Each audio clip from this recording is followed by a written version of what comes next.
Excellent. All right, you guys, welcome back to the I Believe podcast. Thank you, those of you who are joining us live, those of you joining for the recording.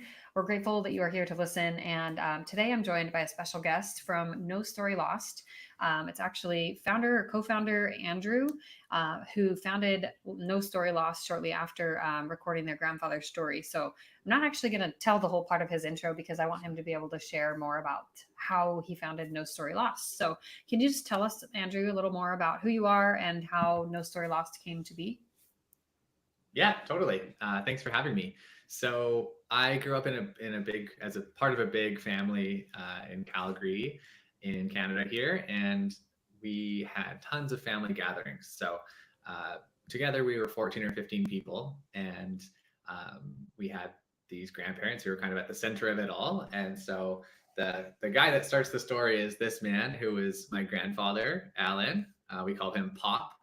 And he was a legend in the family. So he always had the best stories. He'd always keep us entertained with songs and old stories and stuff. And that was kind of like a formative thing in my childhood. So I'd always remember going to Thanksgiving dinners and Christmas dinners, and he would always be there telling some story or singing some song. And our family would always say stuff about, we need to write these stories down, or someone needs to do something with these. And so you hear this when you're 6 or 7 years old and you don't think too much about it. You think someone's going to take care of it. And then I kind of realized I was hearing that same story again, like 10, 15 years later, and no one had done anything about it yet. So I was home from college on a break, and I thought, you know what? Someone's got to just do this. I'm going to sit down and just type while he tells some stories. So I sat him down on the couch and with my laptop just typed live while he was talking, recorded a bunch of his stories, and realized like I had quite a bit of the cool stuff written down. So then my cousin and I, who he'll come into the story again later, but we thought, okay, we should probably like do some more about this and like maybe print a book or something. So we sat down with him again and recorded this time audio. So we'd have some audio clips of him and wrote down those stories and eventually, yeah, pulled together this first book. So you can see it's pretty narrow. There's not a ton in here, but we have it. And we realized like, wow, this was a ton of work, but it's so cool to have what we have now. And our entrepreneurial brain started turning on it, thinking, if this was this hard for us and is this valuable to have, surely there's other families out there who would like to have something like this. So that's kind of the roots of how we got started. And from there, we did a project or two for friends and other families. And that started the ball rolling on the company. That's so amazing. And I have loved learning a little more just as I've kind of perused the website and just seen more about what you guys have done with people's stories.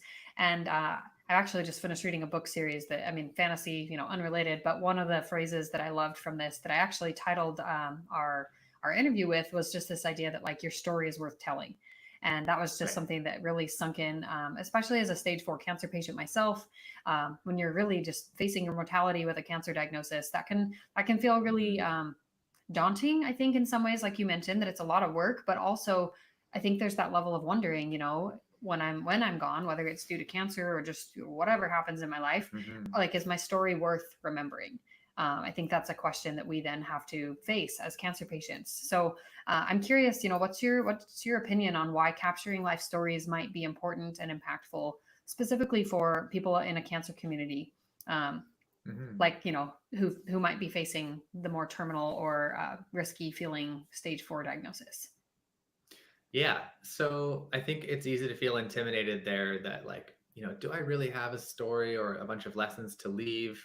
And I would say, from everything we've heard, at very minimum, to your family and friends, absolutely, it's priceless, like, no question. So even if you feel like, I don't have the Odyssey tale of an amazing life arc necessarily that the world needs to hear, you still can be confident in the fact that it'll mean so much for your friends and family just to even learn silly little things about you the way you were when you were younger before people knew you. And we have all these stories of people who said, as they got started, kind of like, my life's boring. I don't know why my kids want to do this.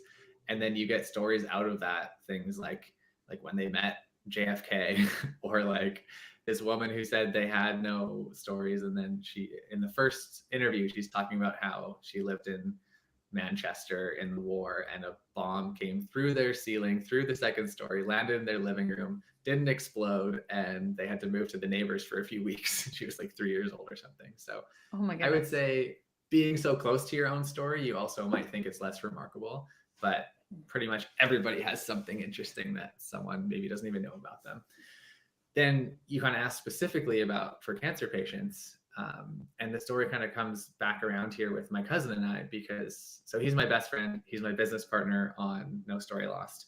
And right around the time I was starting to work with Pop on his book, Jeremy's dad had a nasopharyngeal cancer diagnosis, kind of given like 50-50 odds to live. And so Jeremy went on this little mission with him to go camping and spend a few concentrated days together. And he brought a list of like 100 questions to ask your parent, and went through all these questions that you just don't think to ask each other on any given Tuesday.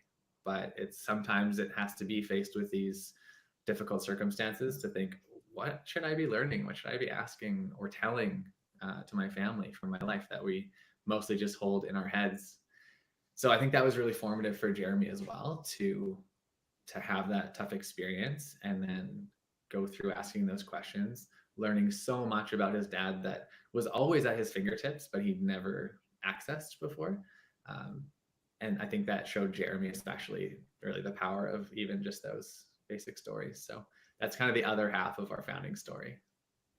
I love that. That's so neat.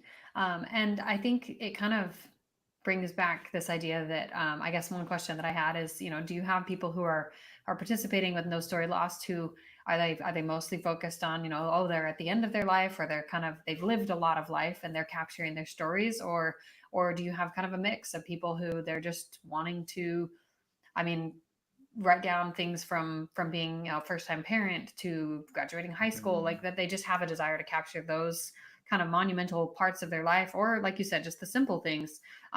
I guess I'm just trying to gauge, if someone were to come to No Story Lost, do you have maybe an ideal person who is capturing their story, or do you genuinely feel like everyone at all phases of their life, whether they're faced with mortality or not, really could benefit Yeah. from doing something like this? Yeah, I'd say on our end, there's not really an ideal. So I would say it's more on the person's end who's thinking of doing it, is like if they feel like there's people in their life who would value hearing it, that's enough. That makes enough sense right there. But yeah, we've had stories from anyone who's kind of 40 or 50 years old, not facing mortality yet, to people at that age who are facing kind of earlier mortality, all the way up to someone who's 100. We've had our first like centenarian project, and everything in between. We've told stories about couples and how they came together. So lots of kind of both parent stories.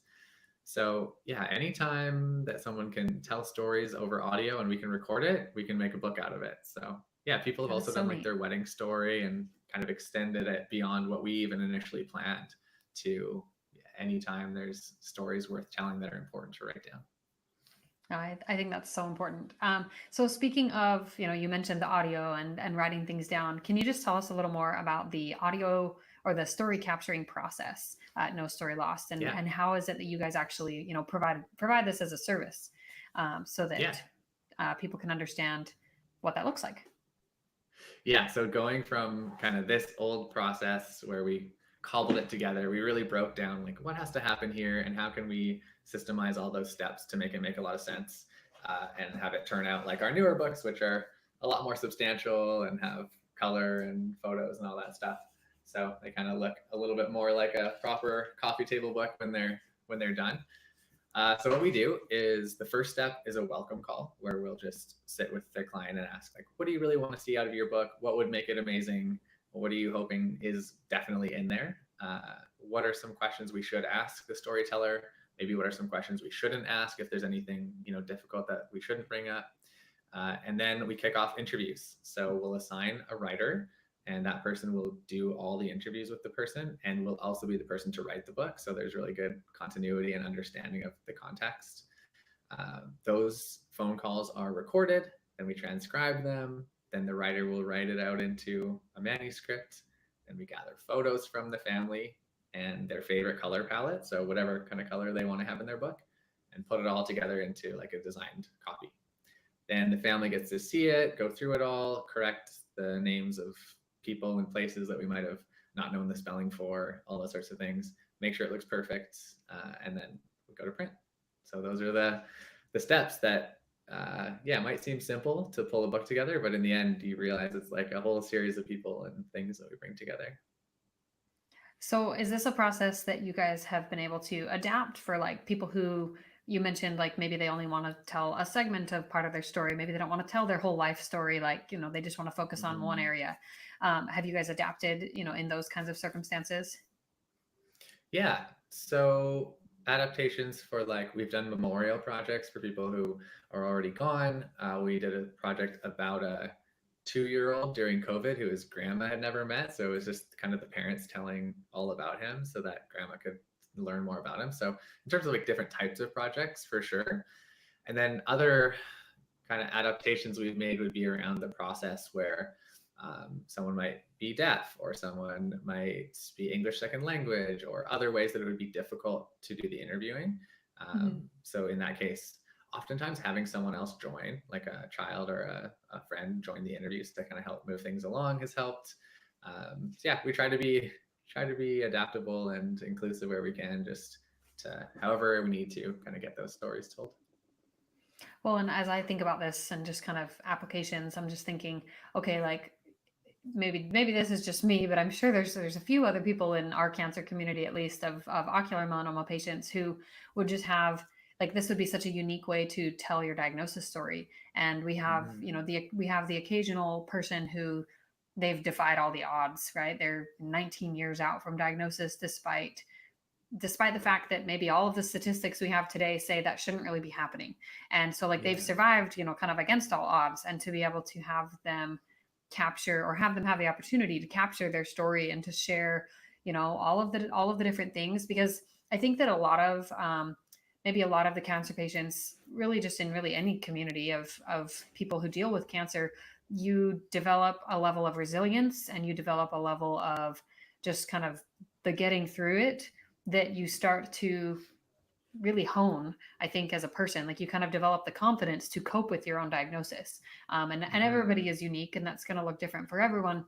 But there's a phrase that I love that has always kind of come up when I see someone get diagnosed with cancer that kind of lands in this place of this idea that maybe whatever I'm going through could be someone else's survival guide. And I could totally see Hmm. how like having the chance to write down their story. Like I know that I have a book that I've started, but I've never actually finished. And so like Yeah. just to have the support to do that, because I mean, just to I'm sure you've seen this in Jeremy's family, but like just to deal with a cancer diagnosis in and of itself is a lot. Hmm. And so to think about the idea of feeling that desire to have the project of writing a book, like even if it's just just to Right. publish a book or to capture and journal the process of how things are going and all of that, to have a way that this could all come together and be something meaningful, whether or not you leave it behind or not, like whether or not it's used in that way or Right. not is really irrelevant. I Yeah. think that this really has some immense value, and I really hope that those of us, those of the cancer community for ocular melanoma who are listening, who are interested, will be willing to take advantage of just learning more about how this could work, and maybe just writing out, diagnosis to now, and just doing that kind of their story if they choose. Hmm. Um, so, if someone is Yeah. interested in learning more about No Story Lost, where would be some of the best places for them to go, Andrew? Yeah. NoStoryLost.com is our website. And then we have all the social channels under the same name as well. It's just always No Story Lost. That was one of the things we really tried for when we were naming the business, was like, can we in 2021 still get all these handles and everything? So yeah, NoStoryLost.com. But yeah, I love what you said about kind of the process, um, and that being valuable in and of itself, right? The journey of actually writing it down, can that be helpful? I think we found that even helpful with people in kind of the dementia community, in kind of exercising the memory muscles and asking interesting questions that actually use like different senses to help people draw out memories that they otherwise couldn't. So yeah, that being a guidebook, kind of like you said, to the community, or a gift to the community, could also be really nice purpose for someone who is in your community. So that's awesome. I've read 3 different books about cancer patients and their kind of journey. and all those were helpful for me. Even though I'm a bit removed, it was my uncle who had that diagnosis. It's so helpful to gain perspective on something that otherwise was kind of foreign to me. I found those really valuable, kind of as a supporter too. No, I think that's so important. And sometimes it can be hard to put voice to all of that. Like as a patient, you're navigating your diagnosis, you're navigating the medical side of things, all of the appointments, and then to also then have the weight of trying to explain how you're feeling or trying to explain what you've been going through for years to anyone and everyone who is interested, and to then have a resource that you could use to share that with people, or to share some of the things you've gone through, to maybe like update people like, okay, this is where I'm at, this is what I've dealt with. Yeah, like that sure. could totally be helpful. But no, I love what you said about just, I mean, there were so many things that you said, but I really like what you said about that opportunity to use it to support someone, like for you as a support person to learn more about their journey and to then better support them. I think that definitely could be an application. You mentioned that you guys have done some kind of adaptations. You mentioned like memorials, things like that. So could someone else share stories? Like if you have a caregiver, or maybe the son or daughter of a patient, whether or not they've passed or not, but like people who want to kind of contribute their perspective of this person's life. Have you done stories like where you've gathered that? Yeah, so we've done that both with the subject of the book still with us, and also just as memorial ones. So whether that's like, we have one where there's, I think, 15 friends and family all contributing to a memorial book. Or we just have ones where you've got a family member who's told a couple hours of stories, and then they also get some siblings or friends to contribute as well. So yeah, the collaborative ones are really fun too, and nice for us to do something a little bit different and bring together a rich story with lots of different perspectives. So that's totally an option. And by the way, if your writing is stuck and you want our help with getting your book finished, let us know if we can help you with that. Well, I definitely need to put it on my radar of like, okay, let's consider like on a personal level, because I have so many Instagram posts and so many things that I have put out there, like that my grandmother told me years ago. She's like, you could really just write a book, like just copy and paste all of your Instagram posts and put them in there. But the time it takes to do that is its own thing. Totally. So anyway, well, I'm going to go ahead and screen share the discount code that we have for the Acure Insight community. Let me just find, there's the share button. So if anyone is interested in learning more about No Story Lost, or potentially doing their own storybook project, you actually have an opportunity to not only publish a book, but get 2 extra copies printed with the discount code that is on the screen here. And this code is I believe _2 free books. And I think it's estimated at about a $200 value, which is fantastic and so generous of you guys. So thank you so much for sharing that. But I'll make sure to include that in the show notes as well. But yeah, I guess if anyone has specific questions, is there an email that they could contact you guys at? Yeah. Email us at hello@nostorylost.com. And then, happy to answer any questions. On our website, we have like a chat function as well. You can chat. That's directly with us, not the robot. So happy to answer any questions people have if they're curious. Wonderful. And just as far as some of the questions that your interviewers answered, do you guys have samples of those online, like of just kind of a running list of these are possible avenues we could take for an interview? Yeah, I don't think we have them posted publicly, but we have a list that we share with people who are curious. So when you have like for that guest call. Yeah. Excellent. Totally. Yeah. Awesome. Well, Andrew, this has been a pleasure. Thank you so much.